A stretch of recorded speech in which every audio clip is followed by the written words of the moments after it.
Did you just feel that? If you're anything like me, you went right to your social networking account and you probably were scrolling and seeing rows and rows of people saying, my house is shaking. Is that an earthquake? What's going on? WTH, WTF, and everything in between. Welcome back to the Finance Therapist Podcast, your safe space for exploring the emotional and financial impacts of life's seismic events. I'm your host, Michelle Pava, and today we are going to dive deeper into the emotional and financial aftershocks of earthquakes, like the one many of us felt earlier today here in the Northeast USA. Now, after the initial tremor subsides, it's not uncommon to feel a sense of unease that lingers like an aftershock. You might find yourself more hyper-aware of every little movement, second-guessing whether it's just your imagination or if another earthquake is about to strike. Some people are concerned that this was just a precursor to a larger earthquake. And some people didn't feel it at all. When it comes to earthquakes, though, the ground beneath our feet, once a symbol of stability, suddenly feels unreliable and like it could just betray us at any moment. It's a reminder of our vulnerability in the face of nature's immense power. The uncertainty can be downright nerve-wracking, and every creak of the house, every rumble of traffic outside can send shivers down your spine. It's as if the earth itself is whispering secrets, leaving you on edge, waiting for the next surprise. Especially if you are someone who has already had trauma or are dealing with a healing journey. You might already be on edge, and now this just made it 10 times worse. But understand that even in the face of this unease, there is also a sense of solidarity. That's why it is so comforting when you do go on social networks and you scroll and you see that we're really all in this together, riding the waves of this uncertainty. And it's kind of like sailors on a stormy sea. I know that's a little cliche, but that's what it feels like. We truly are together and we are relying on each other for support, even if that support is just communication. So we can lean on our friends and our family and community in these times of turmoil. And I know that for most people, this was not damaging. It was just uncomfortable. But uncomfortable situations can also be quite traumatic.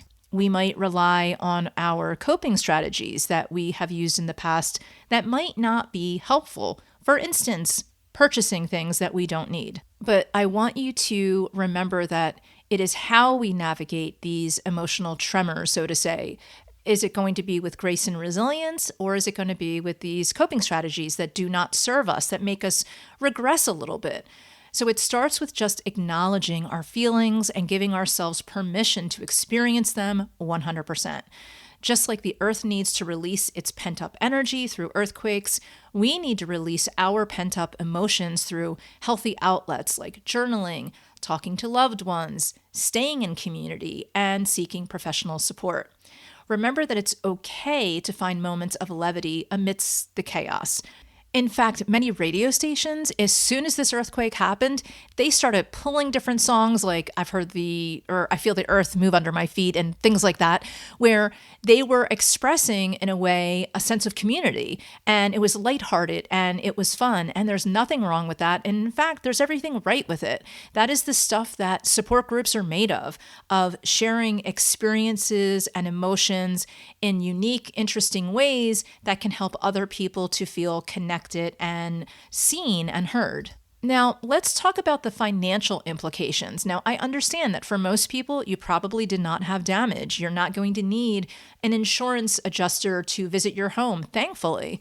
But earthquakes can have a significant impact on our finances, even if our homes and businesses are not damaged. Just the anticipation of a disaster can lead us to change the way we spend and the way we behave around our finances. For instance, after an earthquake, you might find yourself stocking up on emergency supplies like water, non-perishable food, and first aid kits. And while it's important to be prepared, it's also crucial to strike a balance. Panic buying can lead to overspending and unnecessary stress. We know this, right? Remember the beginning of the pandemic when everyone was out buying toilet paper in bulk and there was no toilet paper? Not because there was less toilet paper production, but it was because everyone was purchasing everything. There was just an onslaught of especially when you saw people buying a bunch of toilet paper. You thought, oh, I better go out and buy toilet paper before it's all gone. So it's one of these things where there's overspending and there's also stress connected. And that is one of the things that might be happening with today's earthquake, where people are going to be feeling like, oh, I was going to go to the store, but I don't want to go to the store if there might be another earthquake following its tracks. So earthquakes also can disrupt local economies, even when they have not caused any damage, affecting businesses and employment opportunities. So if you're a smaller business owner, you might experience a decrease in foot traffic. People want to stay home, or a disruption in your supply chain. Maybe there was some kind of hang up somewhere where they had to do some extra measuring or whatever. If you're an employee, you might be finding an uncertainty about the stability of your job. And I know that these are all for more of if there was damage somewhere, but these are the kind of things that might be in the back of your mind as a business owner or as an employee. So what can you do if you've just experienced an earthquake like we did today? Here are a few tips to help you navigate the aftermath, even if you have not had any damage. So number one, this is a good opportunity, a good wake-up call to assess your finances. Take a moment to review your financial situation. Do you have an emergency fund in place? If not, consider getting one. Set aside some money each month to prepare for unexpected events like an earthquake. Knock on wood. This was not a bad one, at least for most of us. So we don't want to be in a situation where we're vulnerable, right? This was a wake-up call. Review your insurance coverage. Check your homeowner's or renter's insurance policy to see what is covered in the event of an earthquake. And if you're not adequately protected, consider updating the policy to ensure you are for future disasters. Hopefully we don't have any, but you never know. That's why there's insurance. Also, make sure you create a disaster preparedness plan. Develop a plan with your family or loved ones so that it outlines what to do, who you're going to connect with in the event of an earthquake, especially another earthquake that might be sooner rather than later. This should include evacuation routes, meeting points, emergency contacts.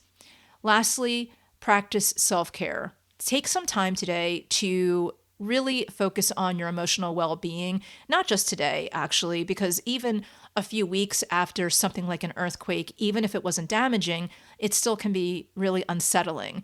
So by practicing self-care techniques like prayer, meditation, exercise, working out with your trainer, whatever it is that you need to do, spend time with loved ones. That's another biggie. And remember, it's okay to ask for help if you're struggling to cope.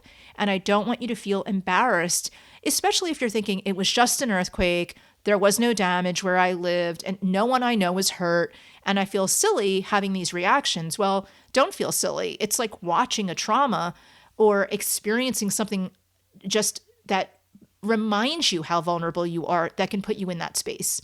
And remember that earthquakes can have a lasting impact on both our emotions and our finances. By taking proactive steps to prepare and seek support when needed, we can navigate the aftermath with resilience and strength. So, okay, that's all for today's episode. This was an impromptu episode because of the earthquake.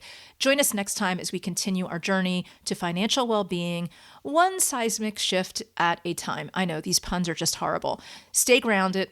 I did another one. And also, by the way, guys, I have a free program on my site, thefinancetherapist.com. So grab that, grab my newsletter, and keep shining bright. Stay grounded.